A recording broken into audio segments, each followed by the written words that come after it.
তো আমি অনেকদিন ধরেই ভাবছিলাম একটা অ্যাকশন ক্যামেরা নেব, কারণ যেহেতু মোটোব্লগ শুরু করেছি তো অ্যাকশন ক্যামেরাটা না নিলে ফোনের মাধ্যমে যে কটা করেছিলাম আর কি, মানে ততটা ঠিক মোটোব্লগের ফিল আসে না। তো সেক্ষেত্রে একটা বাজেট অ্যাকশন ক্যামেরা আমি অনেকদিন ধরেই খুঁজছিলাম।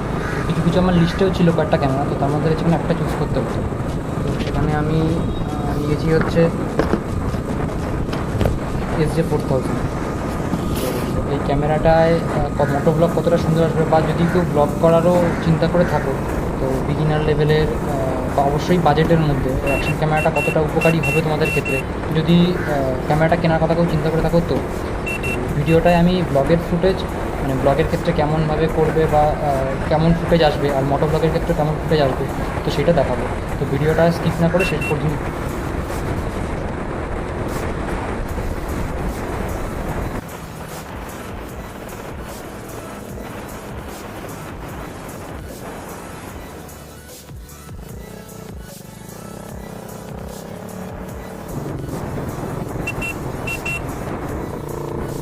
এটা হচ্ছে আমার নতুন আর জীবনের প্রথম অ্যাকশন ক্যামেরা। সেটা হচ্ছে SJ4000, sjcam-এর SJ4000। আর এর সাথে SJ4000-এর দুটো ভাগ আসে, একটা হচ্ছে SJ4000 আর হচ্ছে SJ4000 Air। কিন্তু SJ4000 Airটা বোধ হয়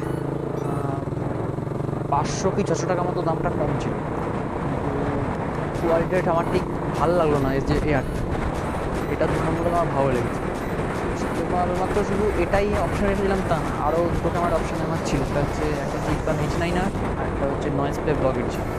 সব থেকে পছন্দ নয়েজ প্লে ব্লগ এডিশনটাই ছিল, কিন্তু যেহেতু কারণ হচ্ছে একমাত্র এই বাজেটের মধ্যে কোনো ফোনেই এক্সটার্নাল করতে, কোনো ক্যামেরাতে এক্সটার্নাল করে মাইক দেয় না।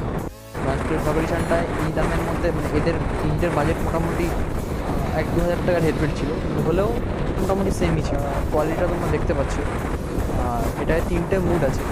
আর সবথেকে বড় লেভেলে ব্লগ করতে চাও বা প্রথম শুরু করছো আর কি, ফার্স্টেই বেশি টাকা ইনভেস্ট করে GoPro বা sjcam নিয়ে হায়ার ভেরিয়েন্টগুলো নিতে চাইছো না, তো সেখানে এটাই 3টে মুড আছে। একটা হচ্ছে ওয়াইড, একটা হচ্ছে নর্মাল, একটা হচ্ছে ন্যারো। মোটো ব্লগিংয়ের ক্ষেত্রে ওয়াইড অ্যাঙ্গেলটাই রেখেই তোমায় করতে হবে, কারণ স্বাভাবিক ব্যাপার, মোটো ব্লগে ওয়াইড অ্যাঙ্গেলটাই বেশি দরকার পড়ে।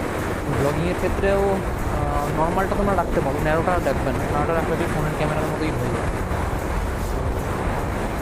আমিও বলবো ব্লগিংয়ের ক্ষেত্রে ওয়াইডটা রেখেই করতে পারো। আর দেখতে পাচ্ছ কতটা ওয়াইড আসছে। এটা দিয়ে আমার মনে হয় এর কোয়ালিটি যতটা ভালো, আর এটা একটা বললাম এটা তো এক্সটার্নাল মাইক নেই, তো সেক্ষেত্রে নিজের ভয়েসটা রেকর্ড করবো, সেটা মোটো ব্লগিংয়ে হোক বা যদি ব্লগিং এটা দিয়ে করেও থাকি, তো আলাদা করে আমি ফোনের মাধ্যমে ভয়েসটাকে রেকর্ড করে নিই। তারপরে যখন ভিডিও আর ভয়েসটা একসাথে মার্চ করে ভিডিওটা করবো।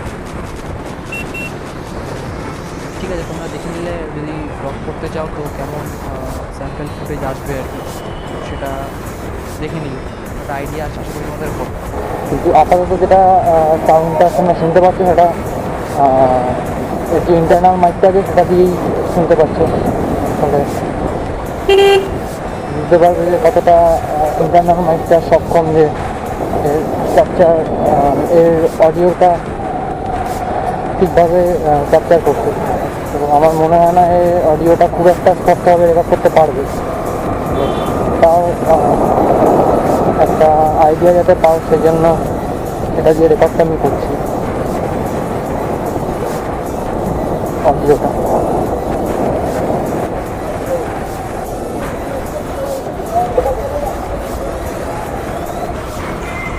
আর এবার যেটা রেকর্ড করছি সেটা হচ্ছে এই যে ফোন দিয়ে অডিওটা আলাদা করে রেকর্ড করছি, আর ভিডিও কোয়ালিটিটা আর ভিডিওটা এই ক্যামেরাটা দিয়ে করছি। তো তোমরা কোয়ালিটিটা চেক করে নিতে পারো। মোবাইলের ভিডিও কোয়ালিটি আর ক্যামেরার ভিডিও কোয়ালিটিটা আগে চেক করেছিলাম। ক্যামেরার কোয়ালিটিটা আমার বেশি ভালো লেগেছিলো। তো আমার তাই মনে হয় যে মোবাইলে তো অন্ধকার অন্ধকার আসতো, তো এটাই হয়তো পর ভিডিও বানানোর পর মোটোব্লগ করার পর সেটা আমি বুঝতে পারবো। কিন্তু আপাতত যেটা আমার মনে হলো এটা এই ক্যাটাগরির মধ্যে one of the best camera. তো ভিডিওটা যদি ভালো লেগে থাকে ভিডিওটা লাইক করো, কমেন্টে জানিও কেমন লাগলো। চ্যানেল নতুন হয়ে থাকলে চ্যানেলটা সাবস্ক্রাইব